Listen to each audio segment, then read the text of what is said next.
માત્ર જાહેરાત જેવી સરકાર છે।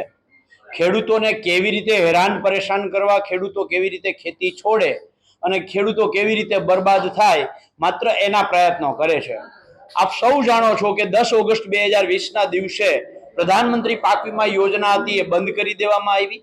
ત્યાર પછી મુખ્યમંત્રી કિસાન સહાય યોજના જે લઈ આવ્યા એ માત્ર ને માત્ર કાગળ ઉપર 2 વર્ષ સુધી પરિપત્રથી આ યોજના ચાલી। ત્યાર પછી ગુજરાતના તમામ ખેડૂતો રામ ભરોસે છે।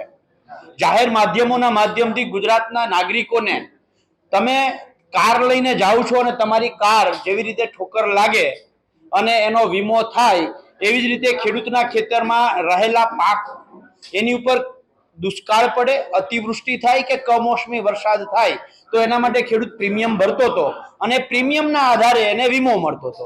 પણ સરકારે આ પહેલા તો વીમા યોજના બંધ કરી દીધી। છેલ્લા 3 વર્ષથી ગુજરાતના ખેડૂતો રામ ભરોસે છે।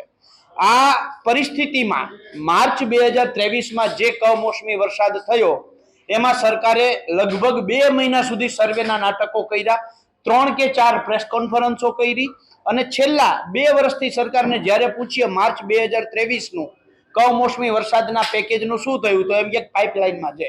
હવે 2 વર્ષથી પાઇપલાઇનમાં છે, એનો છેડો જ નથી આવતો। ગયા વર્ષે જુલાઈ અને ઓગસ્ટની અંદર જે અતિવૃષ્ટિ થઈ, આ અતિવૃષ્ટિ 400% સુધી વરસાદ થયો, છેલ્લા 50 વર્ષનો રેકોર્ડ તોડતો વરસાદ થયો। સરકારે જુલાઈ મહિના માટે 350 કરોડ અને ઓગસ્ટ મહિના માટે 1419 કરોડ એમ ટોટલ જુલાઈ ઓગસ્ટનું 1769 કરોડનું પેકેજ જાહેર કર્યું। પણ આજની તારીખમાં 400 કરોડ સરકારે એમાંથી ચૂકવા નથી। ઓક્ટોબર 2024માં જે કમોસમી વરસાદ થયો એનું પેકેજ આજની તારીખમાં 2 મહિના સર્વે કર્યા પછી એ પાઇપલાઇનમાં છે। એટલે તમે જોવો માર્ચ 2023નું પેકેજ પાઇપલાઇનમાં, ઓક્ટોબર 2024નું પેકેજ પાઇપલાઇનમાં અને અત્યારે 3 ઓક્ટોબરથી લઈને અત્યાર સુધી સળંગ કમોસમી વરસાદ અલગ અલગ ગુજરાતના વિસ્તારોમાં પડે જ છે, સતત પડે છે। કેરી હોય, દાડમ હોય, પપૈયા હોય, કેળ હોય, આ તમામ બાગાયતી પાકો, ડાંગર, બાજરો, મગ, તલ જેવા પાકોને, ખેતીના પાકોને ખૂબ મોટું નુકસાન। પણ સરકાર સર્વેના નાટકો કરશે, હજી સુધી ક્યાંય ચાલુ કર્યું નથી। ત્યારે મારો જાહેર માધ્યમોના માધ્યમથી સરકારને સીધો સવાલ છે કે જ્યારે તુવેર, ચણા અને રાયડાનું રજીસ્ટ્રેશન તમે કરતા હતા ત્યારે તમે જે સેટેલાઇટ ઇમેજ દ્વારા જોઈ લીધું કે XYZ ખેડૂતના ખેતરમાં ચણા, રાયડો કે તુવેર નથી, એનું રજીસ્ટ્રેશન રદ કરો। 2 લાખ ખેડૂતોના રજીસ્ટ્રેશન રદ કર્યા।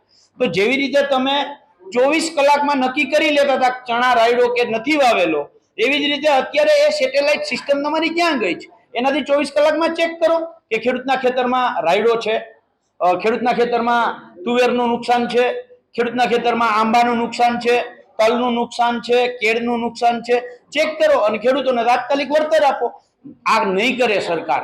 સરકાર માત્ર અહીંયા કોણીએ ગોળ ચોટાડશે, જે કોઈ દિવસ ખેડૂતને સ્વાદ જ ના આવે। એટલે સરકાર પાસેથી કોઈ અપેક્ષા નથી, માત્ર એટલી અપેક્ષા છે કે ખેડૂતોને કોણીએ ગોળ ચોટાડવાનું બંધ કરે।